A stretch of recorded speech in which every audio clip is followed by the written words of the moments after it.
নমস্কার, as it is এটা এখন সুপ্রভাত দেখেই বোঝা যাচ্ছে। আমি একটা পার্কে বসে আছি, লায়ন্স গেট দেশপ্রিয়র কাছে। এই পার্কটা দেশপ্রিয় পার্ক নয়, এটা অন্য পার্ক। এটার নাম হচ্ছে লায়ন্স গেট পার্ক, ঠিক আছে। তো ওখানে আমি এখন আছি। এটা আমার প্রথম আউটডোর ভিডিও, ঠিক আছে। আজ অবধি বাড়িতে বসে অল ভিডিও শ্যুট হয়েছে। আজকে আমি পার্কে বসে আছি, পার্কটা একটু দেখিয়ে নিই। কি সুন্দর খেলার জায়গা, একটু এখানে একটু বেশ। আমার যারা দর্শক মহলের মধ্যে আমার যারা বন্ধু আছে, তারা একটু এসে যদি এখানে একদিন আসেন, কলকাতায় থাকে, মানে যারা কলকাতায় আছেন প্লাস যারা কলকাতার বাইরে, আপনারা যখন একটু চান্স পাবেন আসবেন, এসে তাহলে একটু খেলাধুলা করা যাবে না, ঠিক আছে। অ্যাজ ইট ইজ অনেকটা বড়ই জায়গা, ঠিক আছে। তো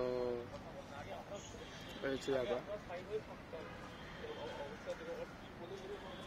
আমার সামনে দিয়ে দুজন আতেল বলবো না, বাট দুজন বেশ কি ডিসকাস করতে করতে গেল জানি। তো মোটটা কথা হচ্ছে, আমার হাতে আছে এখন সময়, আর আমার বাড়ি যেতে খুব একটা ইচ্ছা করছে না, তাই জন্য বসে পড়েছি ফোনটা বার করে। ভাবলাম একটু ভিডিওটা শ্যুট করে নিই, ঠিক আছে। তো রাস্তা দিয়ে হাঁটছিলাম, ঠিক আছে। আমার কলেজ অ্যাট দিস মোমেন্ট একটা স্কুলের মধ্যে হয়, ঠিক আছে। নতুন করে কলেজের থ্রু দিয়ে, মানে কলেজের মধ্য দিয়ে আবার নতুন করে একটা স্কুল জীবন লিড করছি আমরা, ঠিক আছে। যারা আমার কলেজে পড়ো তারা খুব ভালো করেই জানো আমি কিসের ব্যাপারে বলছি।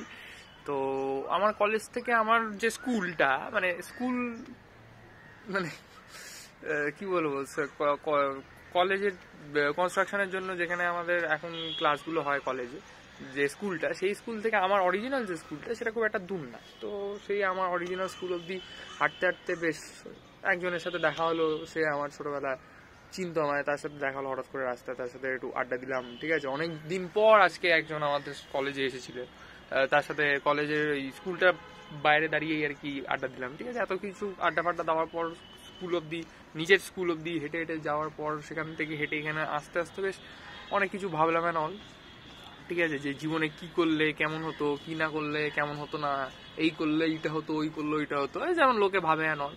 হ্যাঁ, রাস্তায় হাঁটতে হাঁটতে লোকের তো অনেক ভাবনা চিন্তা চলে। এবার যাদের কাজের চিন্তা থাকে তারা কাজ নিয়ে চিন্তা করে, আমার যেমন কাজের চিন্তা নেই, কিছুরই চিন্তা নেই, ওই জন্য আমি সব হাট নিয়ে চিন্তা করছিলাম। তো করতে করতে করতে করতে এটাই রিয়েলাইজ করলাম যে জীবনে অনেক কিছু হিজিবিজি ঘটলেও জীবনটা নিজের মতন করে সুন্দরভাবে বেশ অনেকটা তৈরিও হয়েছে, গ্রোও করেছে, ঠিক আছে। খালি বাজে না, ভালোও আছে অনেক, ঠিক আছে। এবং আমারও ভালো হয়েছে নিজেরও, ঠিক আছে।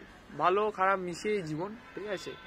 তবে এটাই বলবো যে at the end of the day আপনারা সবাই আপনাদের নিজেদের জীবনের হিরো, নিজেদের জীবনের মেন ক্যারেক্টার, ঠিক আছে। তো যখন নিজেদের জীবনের আপনারাই হচ্ছেন মেন ক্যারেক্টার, তখন মেন ক্যারেক্টারের মতন করেই থাকা, আই থিঙ্ক সো, ভালো হবে, ঠিক আছে।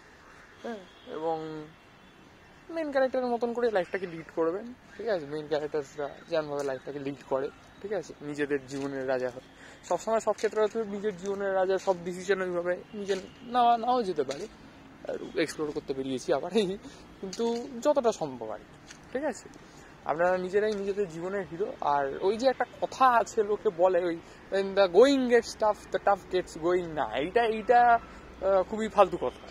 গোয়িং যখন টাফ থাকে তখন কেউই গোয়িং করে না, মানে যখন সিচুয়েশন টাফ থাকে তখন কেউই নিজের খাতা বা কিছু শুরু করতে চায় না। সিচুয়েশনটা যখন ঠিকঠাক থাকে তখনই লোকে নিজের ইয়েটা স্টার্ট করতে চায়। হ্যাঁ, নিতান্তই কিছু এক্সেপশনস আছে, তারা সত্যি মানে মনুষ্যত্বের অনেক ওপরে, ঠিক আছে। তারা যখন গোয়িং, মানে কি বলবো, সিচুয়েশন বা অবস্থা একটু চাপের থাকে, তখন যাত্রা শুরু করে যাতে বেশি লোক যাত্রার সময় ডিস্টার্ব না করতে। কিন্তু এটা খুবই সীমিত। তবে যাত্রা শুরু হবে ঠিকই, হয়েওছে খুব ভালো।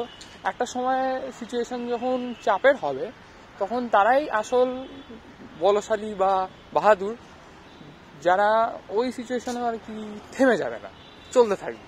আর তারাই ফতুর, যারা ওই সিচুয়েশনে গিয়ে থেমে যাবে, বলে না খুব চাপের সিচুয়েশন, আবার যখন সিচুয়েশন ঠিক হবে তখন শুরু করবো যাত্রা। তো এটাই হচ্ছে বলা। আপনারা ভালো থাকবেন, সুস্থ থাকবেন, সুখে থাকবেন। এই কি ভাট বকে গেছি হল, ভাটটা সহ্য করে নেবেন আজকে। এটাই, আবার অন্য একদিন দেখা হবে ইন্টারনালের পর।